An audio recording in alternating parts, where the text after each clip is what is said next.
আর Brazil national টিমের একজন cricketer, national টিমে 1 বছর খেলছে।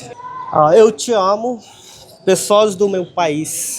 আমার নাম আতিকুর রহমান তরুণ, আমি একজন বাংলাদেশি, আর আমি ব্রাজিল প্রবাসী।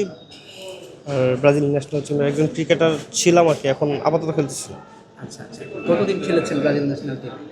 ন্যাশনাল টিমে 1 বছর খেলছি। 1 বছর খেলেছেন। 1 বছর খেলছি, আর এমনিতে ঘরোয়া লিগ খেলি কন্টিনিউ।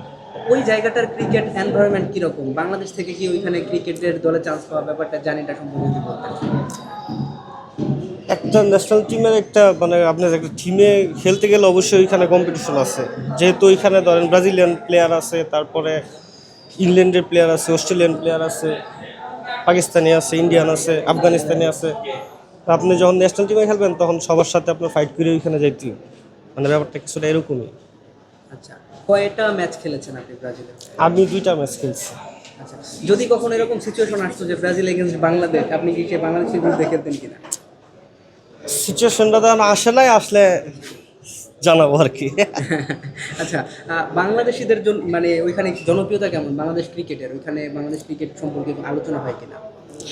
বাংলাদেশ ক্রিকেট সম্বন্ধে আসলে যারা ক্রিকেট খেলে, ব্রাজিলিয়ান যারা খেলে, ক্রিকেট জানে, তারা অবশ্যই মানে যেই দেশগুলো আইসিসি টপ র্যাঙ্কিংয়ে আছে অবশ্যই তারা ফলো করে। বাংলাদেশটাও তারা চিনে। আচ্ছা, ওই দেশে বাংলাদেশের সবচেয়ে জনপ্রিয় cricketer K?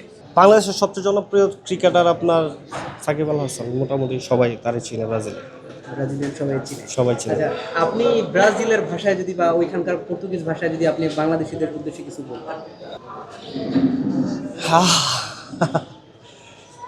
Eu te amo, pessoas do meu país.